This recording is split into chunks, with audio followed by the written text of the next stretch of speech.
Good afternoon, or good morning, or good noon to you all.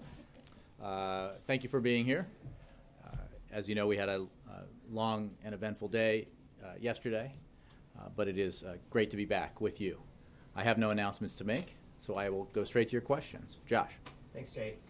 If President Assad sees the White House say, we've concluded that they have used chemical weapons, and then say, well, but we're not 100% sure, and we're going to kind of hold off while we figure it out completely, doesn't that give Assad reason to doubt that the U.S. is serious when we say, don't cross this line or else? No, because what the White House has said is that it has been assessed by our intelligence community with varying degrees of confidence that the Syrian regime has used chemical weapons on a small scale in Syria, specifically the chemical agent sarin. And this assessment is based in part on physiological samples. Now, we are working to establish credible and corroborated facts to build on this intelligence assessment in order to establish a definitive judgment as to whether or not the president's red line has been crossed, and to inform our decision-making about next steps. But the president himself raised this issue, raised the profile of this issue, the seriousness of the prospect that the Assad regime would use chemical weapons or transfer them to a terrorist group last year. And the president has made clear from the beginning that this issue is gravely serious.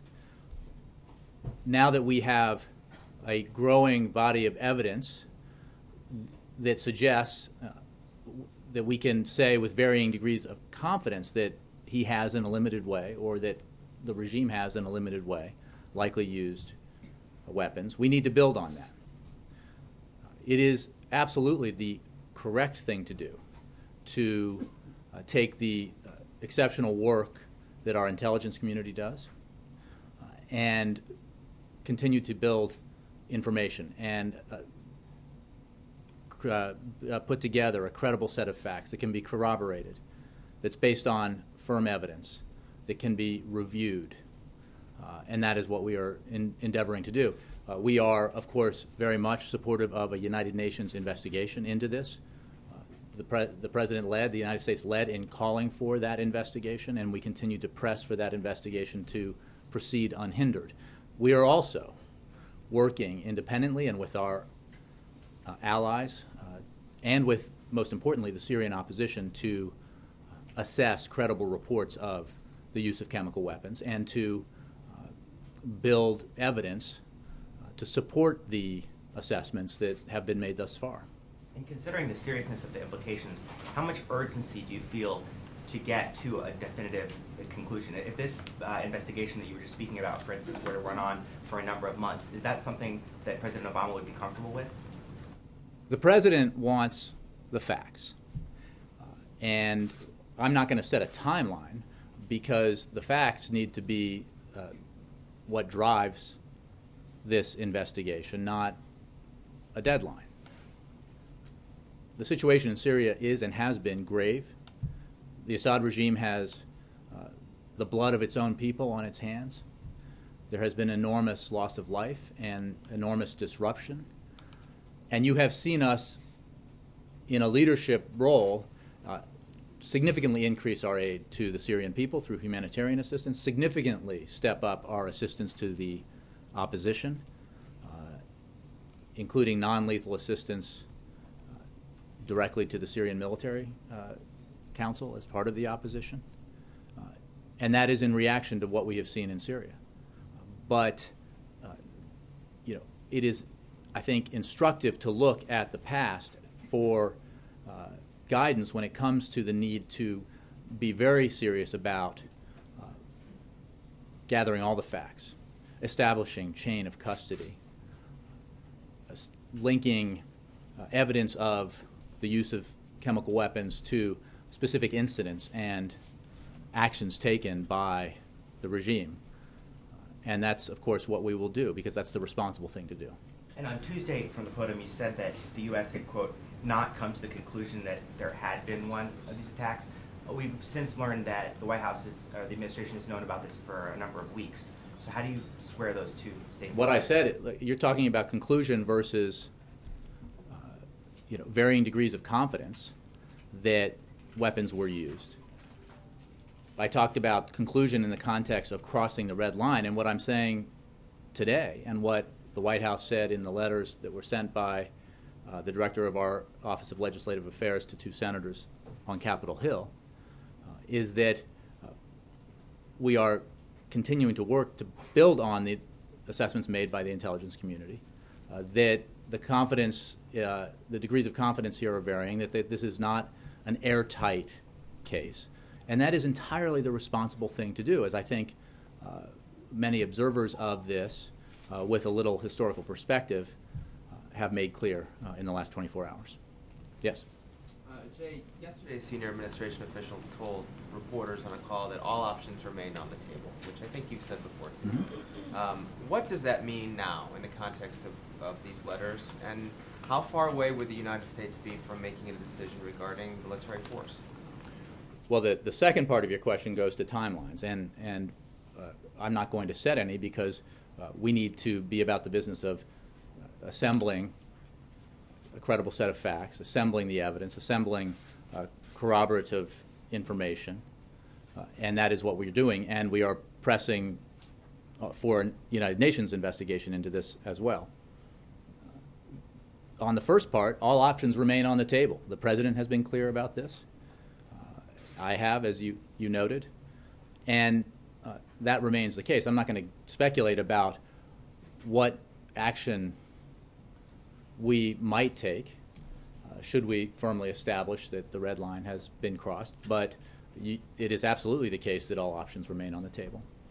And so what are the next steps then as you work on getting more information? Will there be more outreach to Russia and China about this in terms of diplomacy and getting them on board? What does the United States do next as you're looking for this evidence?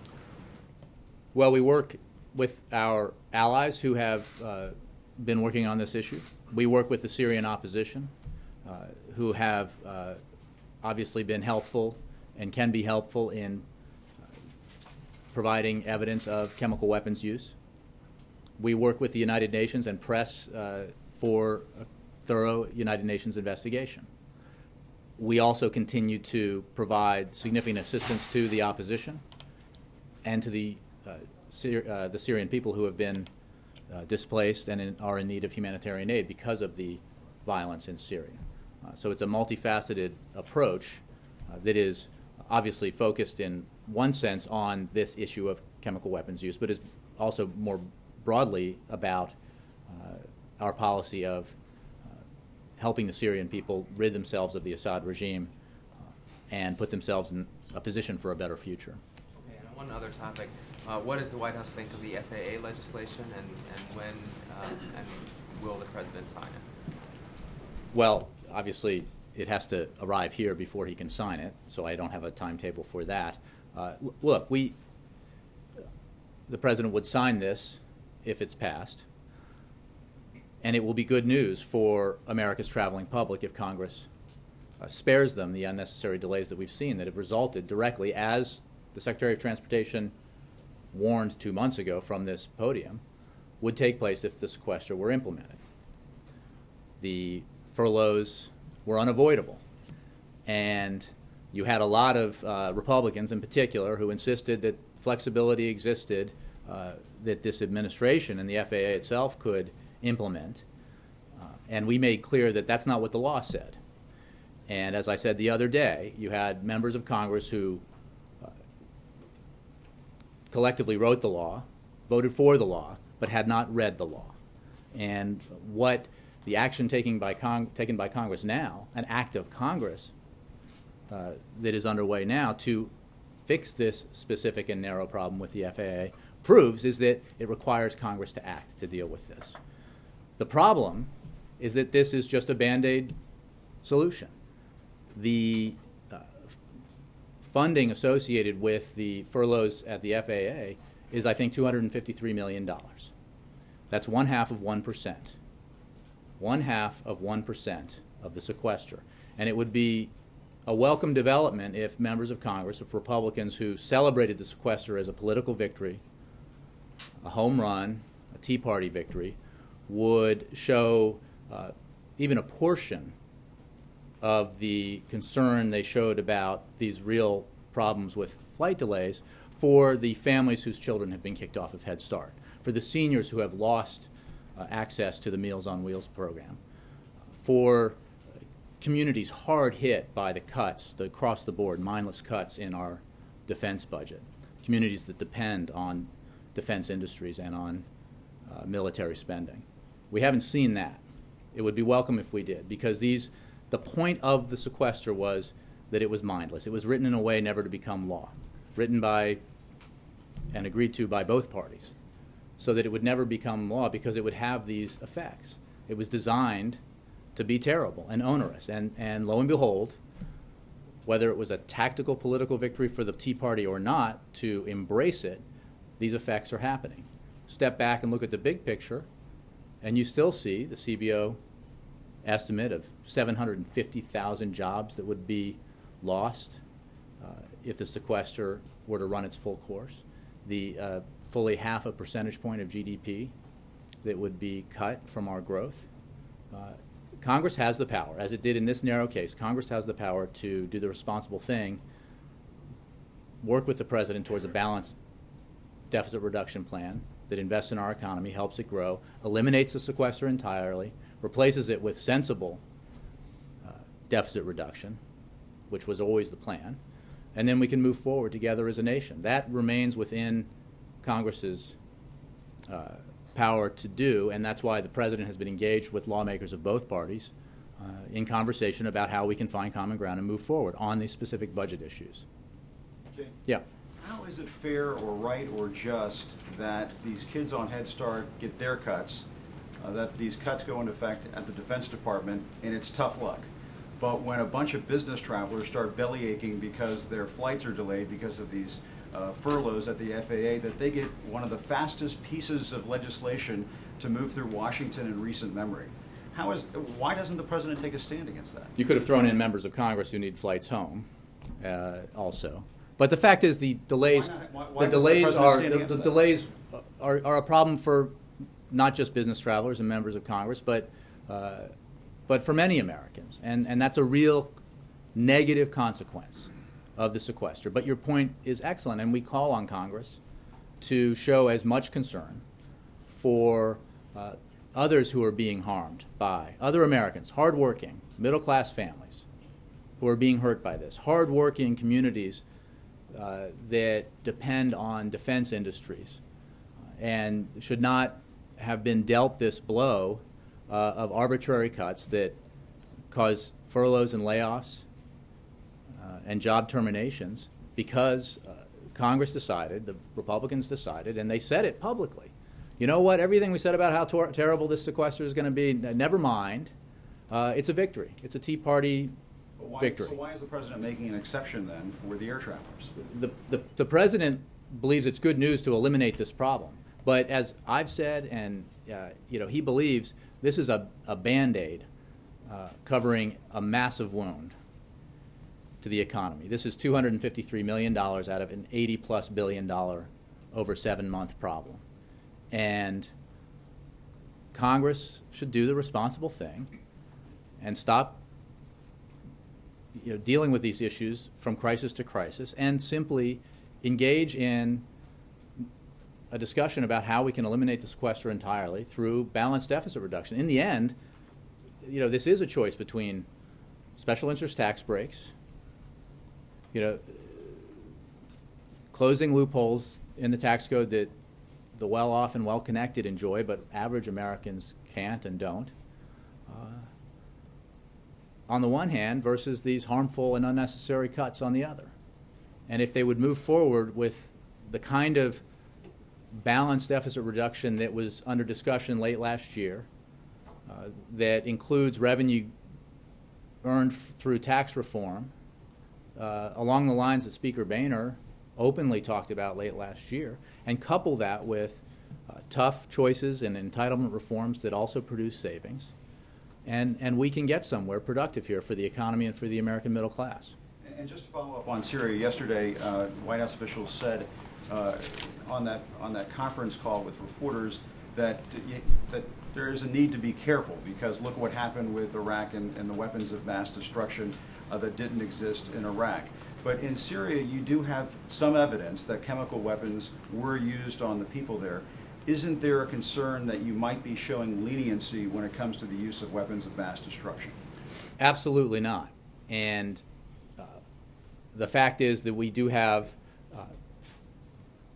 some evidence, and we need to build on that. We do have varying degrees of confidence that in the assessments that are being made that chemical weapons were used in a limited way, but we need to build on that. And the precedent you cite, I think, is a significant one. And it simply stands to reason that the assessments that we make, the intelligence community makes, are extraordinarily valuable, and they do excellent work. But they are building blocks towards a broader objective here, which is the accumulation of concrete evidence, evidence that can be corroborated, evidence that can be presented and reviewed, and then acted on if the conclusion is that a red line has been crossed. Let me. I want to move around a little bit because I noticed that for several times in the last few weeks we spent about 45 minutes on the front row here. Yeah. Syria, just follow up. First of all, what exactly varying degree of confidence means? And the second is there are several claims on the ground that the chemical weapons used. Has the U.S. government in any way been able to investigate any of these claims on the ground with the rebels? And the last question is, just yesterday again, there were some senators started calling no-fly zone in the country. Have these new developments changed any of your views to take additional steps? Well, I'd say a few things. We are, of course, working with the Syrian opposition on this effort. I'm not going to get into specific reports and our assessments of the specific reports of instances of the use of chemical weapons, but simply to say that the Syrian opposition is a key component in an effort to gather more information and establish facts and answer questions about chain of custody and things like that. Secondly, I think the comments that you referred to coming from Capitol Hill go to the question of responses. And we're in the process here of gathering evidence and to establish whether or not a red line has in fact been crossed, established in a way that is corroborated and verifiable and reviewable. And that's a very important task. We are not in a static position here. We, as I mentioned earlier, have been significantly increasing and broadening the scope of our assistance to the opposition, as well as you know, committing significant resources to the humanitarian effort for the Syrian people.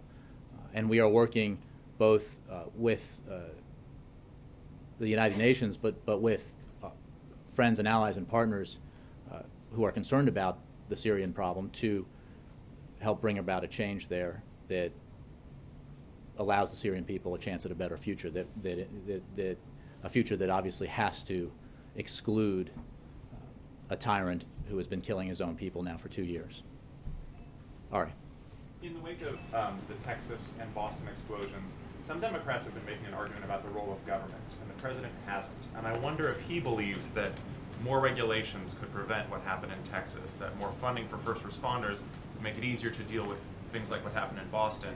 And if he does, why hasn't he made that argument? Well, I think that we have to step back for a moment and note that regarding the tragic explosions in West Texas, that's a matter under investigation. We do not know concretely what the cause was. That is under investigation. The response by first responders in Boston, I think, has been noted to have been remarkable, and justifiably so.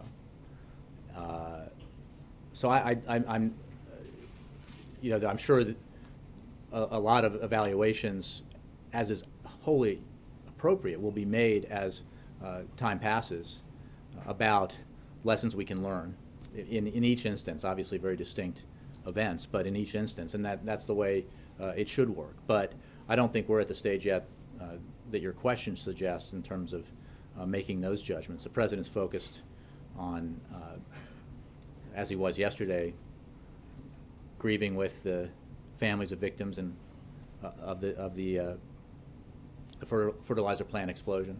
That was an incredibly powerful service that he attended, and if you didn't join us or didn't watch it, it really is worth doing, because it was incredibly powerful, and not least because of the remarkable bravery and commitment to community that these almost entirely volunteer first responders demonstrated by running towards a situation that all of them had to know was one that would put them at great risk on behalf of their fellow citizens. And and he met with families, and he met with local and state officials to talk about that. And we're obviously in still the early phases of investigating everything around the Boston incident. So the questions are certainly valid, but I don't have specific responses for you now. Do you think it's somehow inappropriate or distasteful to use these tragedies to make an argument about the role of government? I mean, I haven't had that discussion with him. I just think that the focus now is on the areas that I just discussed. John. Jay, did the president mean it when he said use of chemical weapons would be a game changer in Syria? Yes, he did. So what does that mean? And what's a red line? What are we talking about here? The president made clear that the use of or the transfer to terrorist groups of chemical weapons by the Assad regime would be crossing a red line. And he retains all options to respond including to that. Military force, including military strikes. All options. All options. And there are many tools that a president has available to him in this kind of situation. So they include all options, including the ones you mentioned, but there are many other options. And that's not to suggest one direction or the other, simply to say that often the discussion when people mention all options are on the table, everyone just talks about military force. And it's important to remember that there are options available to a commander-in-chief in a situation like this that include but are not exclusive to that option. Secondly, I'm not going to speculate about the actions the United States may take should it be firmly established that a red line was crossed. But I will confirm that he was very serious about that. He obviously went out of his way to make that point from this very podium because of the seriousness of it, and I think it demonstrates the fact that the United States is focused in particular on this issue, and appropriately so. Given that he got here in the first place as somebody who questioned intelligence and called for resisting the clamor to go to war over intelligence about weapons of mass destruction in this same region, does it make him a little more skeptical about the intelligence he's receiving now, a little less likely to take it at face value? He has enormous faith in our intelligence community, but he also believes that the proper use of intelligence in a case like this is to have it be a component of, but not the only source of,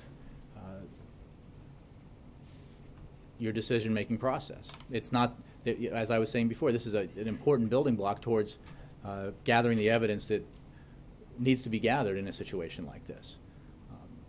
And the precedent you mentioned is a significant one, but it's simply setting aside that one precedent. It's important just to acknowledge that that assessments are not,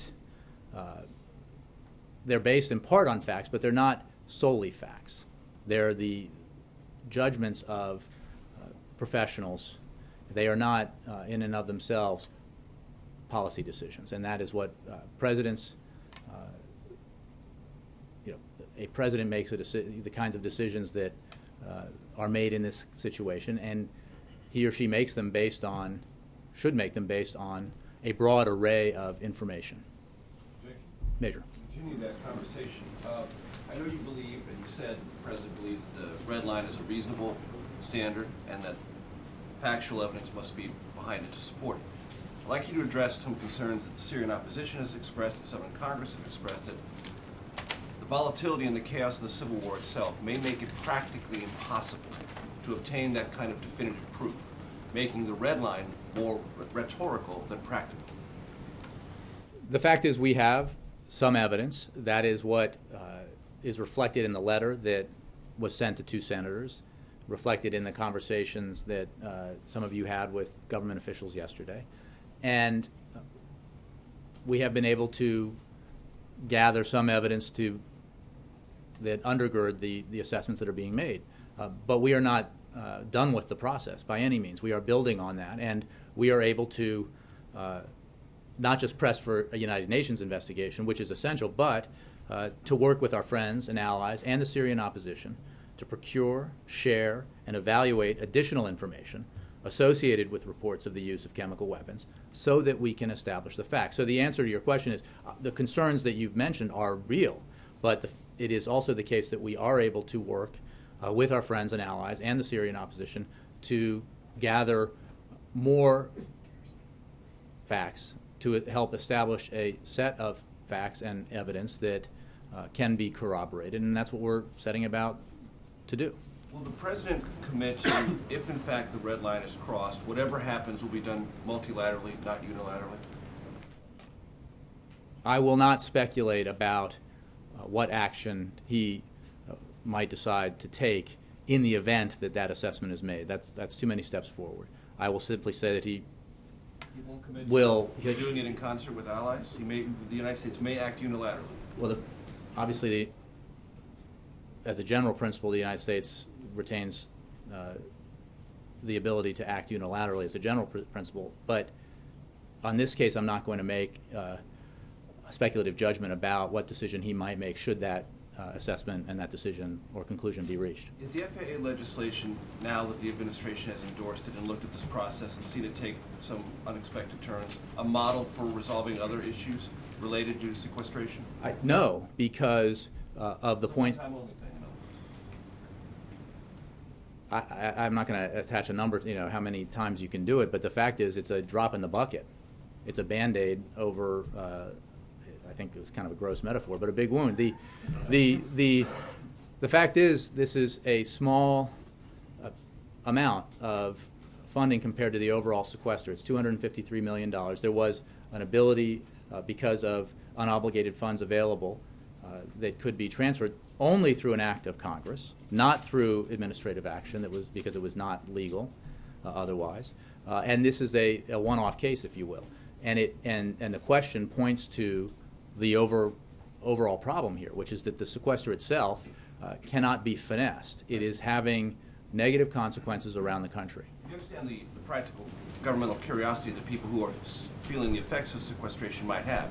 If someone were to present to the administration something that could deal with access to cancer funding, as an example, as an illustrative example only, that found money or that was a one-time Band-Aid thing, would the administration be open to that? I'm saying there will be creative people in Congress who will try to find ways to deal with individual things, and what I'm trying to figure out is that's a worthwhile endeavor for them. A worthwhile endeavor would be a decision to eliminate the sequester entirely. The effort expended should be expended on that, because that would deal with the whole problem and the broader impact of the sequester on our economy and on job creation. Given how the Congress deliberates and the disagreements that exist on a variety of narrow specific issues, you can imagine how little would be accomplished if that were the path that were chosen. The right path is simply to come to the agreement on principle that everybody used to agree on, which is that the sequester should never be implemented, and we need to eliminate it, and we need to eliminate it through balanced deficit reduction. That was the way it was designed. That was the charge given to the supercommittee. Avoid this terrible thing by coming up with a bipartisan agreement on deficit reduction. Related to Jim's question, if someone were to come to the administration with a solution for food stamps, for example, or Meals on Wheels, the administration would say, forget about it? No, we're not. Look, I'm not going to speculate about that because it's not remotely practical. I would certainly welcome and be pleasantly surprised by concern on the part of Republicans for kids who have been thrown off of their Head Start programs or seniors who aren't receiving their Meals on Wheels. That would be a positive step. But the fact is, the way to deal with this problem is to rid ourselves of it entirely through responsible governing. And that is what's been absent on Capitol Hill of late. Yes? Given Congress's willingness to pass this FAA bill, is there concern in the White House that this is the approach Congress is going to take going forward, by slicing off these individual pieces? I think I've tried to address this. It is not credible to imagine that you can mitigate the damage done to our economy in a piecemeal Band-Aid fashion. We are pleased that we can take this action to alleviate the problems caused in for Americans traveling and at our airports. But this is a Band-Aid solution. It does not solve the bigger problem, and it is impractical to expect that all of the negative consequences of sequester can be solved this way. The right way to do it, the responsible way to do it, the way that I think Americans across the country, when they have time to even consider this issue in their busy lives, would want Congress to take is to simply eliminate the sequester, to go about deficit reduction in a responsible way, to concede that when you called it, you being, random Republican member of the House, a Tea Party victory, you weren't really thinking about how it hurt average Americans. You were thinking about politics inside the Beltway. You were thinking about whether or not you're going to have a primary, or how this would affect your stature in the leadership. And that's not what the American people sent you here to do.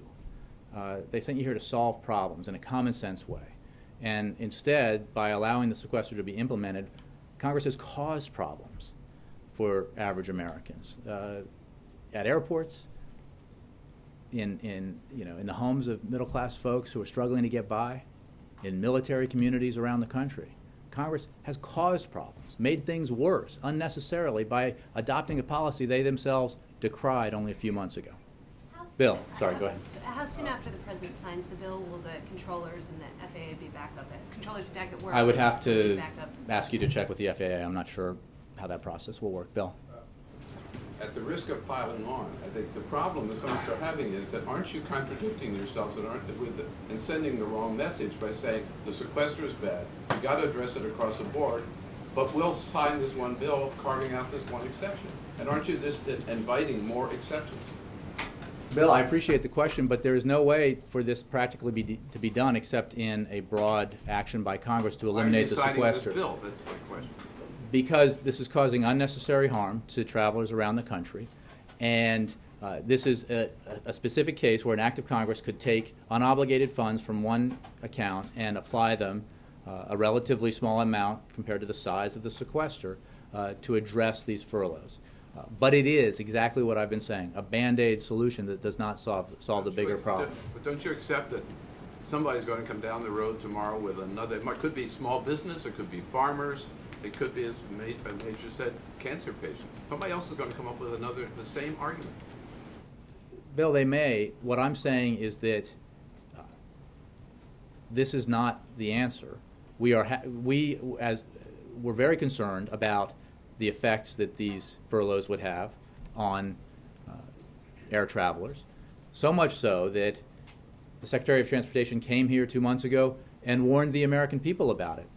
It was very amusing to me to hear members of Congress say, the administration blindsided us. They didn't say this was happening. And then, fortunately, some very worthy producers at television stations found the video of a cabinet secretary telling the American people and Congress and you that this would happen. It behooves the members of Congress to read the laws they pass, preferably before they pass them, but sometimes after. Wendell. Some analysts think that the limited use of chemical weapons in Syria, which we understand were two occasions last month suggests that perhaps it was ordered by one of Assad's generals, not Assad himself, and that suggests that all of the chemical weapon stocks may not be in Assad's control. Is that too a red line? I'll say two things about that. One is we still believe, based on the information that we have, that the stockpiles of chemical weapons in Syria are under the control of the Syrian regime. Two, because of that, Assad is responsible for the disposition of those chemical weapons. And it is his responsibility, first and foremost, not to use them or to transfer them to terrorist groups, but to secure them and make sure that they are not used by anybody else. So, I mean, that's all I can really say about it. That's our assessment at this time. Senator McCain says that this push for proof may be an excuse not to act at all. How do you respond to that? I think that it is the responsible thing to do. It is what the American people want and expect their leaders in Washington to do on a matter of such seriousness, to ensure that we have gathered all the facts, that we build on the quality work done by our intelligence community, and work with our allies and the Syrian opposition, as well as the United Nations, to assemble a credible set of facts that can be corroborated and can be reviewed before we make decisions about whether a red line has in fact been crossed, and before we make decisions about what action to take if that's the case. Yeah. Jay, there are bipartisan calls for action. Senator Dianne Feinstein has said the red line has clearly been crossed. They seem to think that this intelligence is more reliable than the White House at this point. Why is there a discrepancy? Why can Senator Dianne Feinstein say with such clarity that she believes a red line has been crossed, and yet the White House? You can ask individual lawmakers for their assessments and what they're based on. What I can tell you is that our intelligence community, which is providing the same information to members of Congress, assesses with varying degrees of confidence that the Syrian regime has used chemical weapons on a small scale in Syria, specifically the chemical agent sarin. And this assessment is based in part on physiological samples, as we talked about yesterday. Now, we are working to establish credible and corroborated facts to build on this intelligence assessment. That is the right and responsible thing to do. That is what we should do, and I think the American people would expect us to do in a circumstance like this. Just to go back to Major's point, Syria hasn't even let UN inspectors in, so how do you expect to get this answer? Again, we call on the Assad regime to cooperate with the United Nations investigation that they said they wanted, but we are not relying on the United Nations alone. We are working with our allies and our partners, and we are working with the Syrian opposition to gather information and facts, to assess credible reports of the use of chemical weapons. And we will continue to do that. That is, again, the right path forward. Where does Russia factor into this? And I know you were asked about this, but is that a part of the strategy moving forward to try to get Russia engaged at this point so the United States doesn't have to get engaged?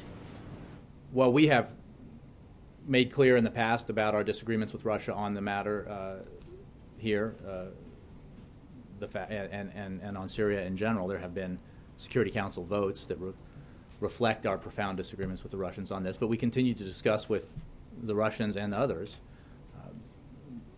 the nature of the Assad regime, the brutal assault that Assad has waged against his own people, the massive harm done to the Syrian people, Well, is Russia the and last the option issue. No, I'm not. We will continue to work with the United Nations and members of the Security Council, but we will also proceed, as I just described, with allies and partners and the Syrian opposition in our investigation here into these, the reports of, the credible reports of chemical weapons use. And just one on immigration, Jay. Representative Goodlatte has said he plans to introduce immigration reform in pieces. Would the president support that approach? I'm not going to speculate about bills that haven't been written or submitted. I will say that the president has made clear for quite some time that we need to reform our immigration system in a comprehensive way. And that includes enhanced border enforcement. It includes improving our legal immigration system. It includes holding businesses accountable. And it includes a clear path to citizenship. And those are sort of the four corners of what a comprehensive immigration reform bill would look like. It is also reflected in the legislation proposed by the Gang of Eight in the Senate. These principles are very important, and I think that we have seen this effort for a while now here in Washington, and we have seen it move forward but not succeed yet. But I think what has become abundantly clear to everyone here who's followed it or worked on it, it will only get done if it is done in a broad, comprehensive, and bipartisan way. The President spoke about this yesterday at the ceremony at the George W. Bush Presidential Library and Museum. He credited appropriately President George W. Bush for his support for comprehensive immigration reform. And I think that reflects the fact that a consensus or a bipartisan consensus was building and at this time is growing even more in Washington and across the country behind the need to do this. And the President will continue to work with the Congress to try to get this done. Zach. And then Donovan. While it's true that many Americans are affected by the flight delays, it seems that people of means, businessmen, members of Congress, will be most affected traveling all the time. So what I don't understand is why the President didn't say, okay, Republicans are agreeing to this, but you're going to have to do something for the very poor being affected by the sequester. If you're going to fix this for people who fly, we're going to demand that something be done for Head Start, for seniors, for something for the most vulnerable who are affected too.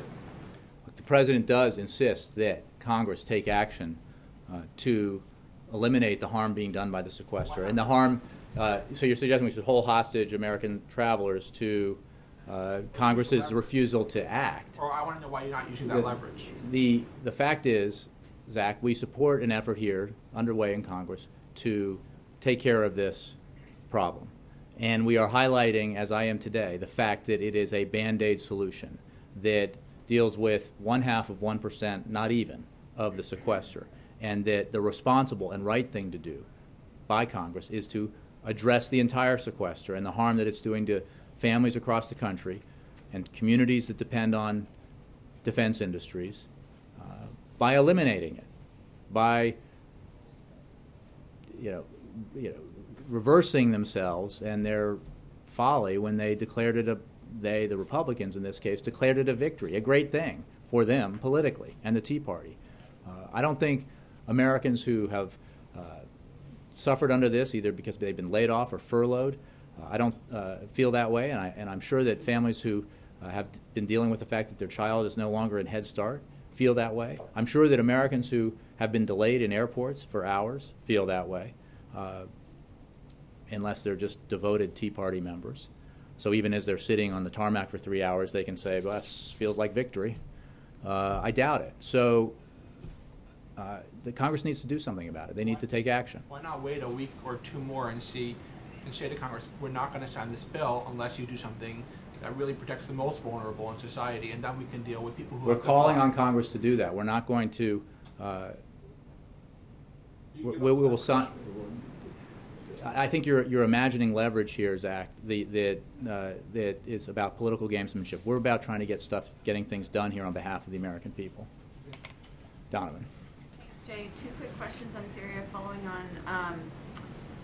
You said earlier that the administration really is trying now to build a case Well, let me clarify. We're trying to find out if there is, in fact, a credible, verifiable case.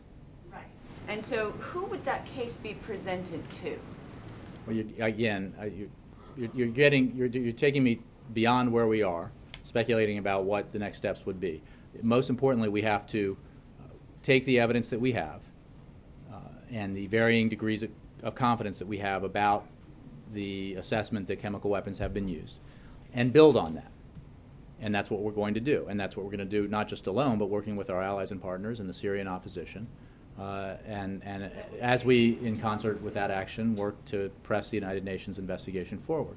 What happens after that obviously depends on what conclusions are made and what facts are gathered. Okay, and then you said also that if the administration believes that Assad has custody and full responsibility for the weapons, so any verified use of the weapons, no matter how used them, who used them, he would be the responsible party. Is that correct? Without getting into a specific instance that is speculation at this point, it is a fact that he is responsible for the stocks of chemical weapons that are under control of his regime. But again, I don't want to speculate about the judgments we would make based on verified, a use of chemical weapons that we've been able to verify and have a set of credible facts to back up, because we're still in the process of gathering those facts. Tests. We have said that we have physiological samples, but we do not have all the information we need to be more than to have more than just varying degrees of confidence that this has happened, and we need to be able to have a credible set of facts that are corroborated and that are reviewable, and that is obviously what we're trying to establish now. Thanks, Jake. To Victoria, one more in the back. There are about 100 detainees in Guantanamo on hunger strike now. It's a bit of a mess. Senator Dianne Feinstein is saying that the low-level Yemenis should be repatriated. Do you agree with that? Well, I can tell you that we continue to monitor the hunger strikers at Guantanamo closely. And this is something, obviously, that the Defense Department has the most specific information on.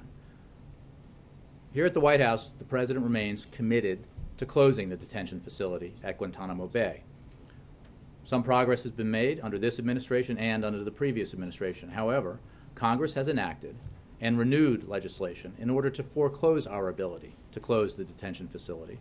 Legislation which restricts our experienced counterterrorism professionals from exercising their best judgment as to what the most appropriate disposition is for the individuals held there. We, as you know, there was a process and continues to be a process that assesses the detainees at Guantanamo, and that process is ongoing. But a fundamental obstacle here to closing this detention facility, which is so clearly, the President believes, and his predecessor and numerous others, including military leaders, believe is in our national security interest to do, the obstacle remains at Congress. But we're going to continue to press forward in trying to deal with this problem. But Senator Feinstein is saying that with the change in leadership in Yemen, it would be okay now to send those Yemenis back to that country because there is a much stronger leadership against al-Qaeda. How do you feel about that? Well, I think those are assessments that are made by professionals who look at both the situation in Yemen and at the detainees, but I don't have any new information or announcements to make regarding those detainees. Okay. I do have a week ahead. Thanks.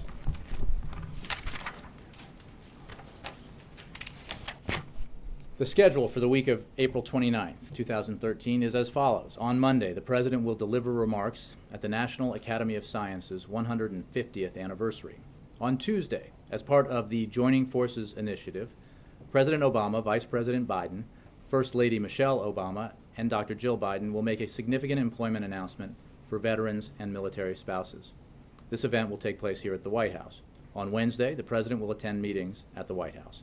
On Thursday morning, the President will depart Washington, D.C. for his visit to Mexico and Costa Rica. This trip is an important opportunity to reinforce the deep cultural, familial, and economic ties that so many Americans share with Mexico and Central America. While in Mexico, the President looks forward to meeting with President Peña Nieto. The President welcomes the opportunity to discuss ways to deepen our economic and commercial partnership and further our engagement on the broad array of bilateral, regional, and global issues that connect our two countries.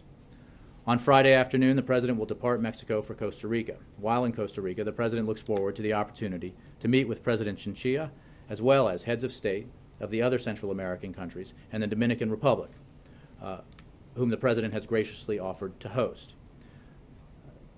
The trip will be an important chance to discuss our collective efforts to promote economic growth and development in Central America and our ongoing collaboration on citizen security. On Saturday afternoon, the President will depart Costa Rica and return to Washington, D.C. On Sunday, the President will deliver the commencement address at The Ohio State University. He will return to Washington, D.C. later that day. Thanks all.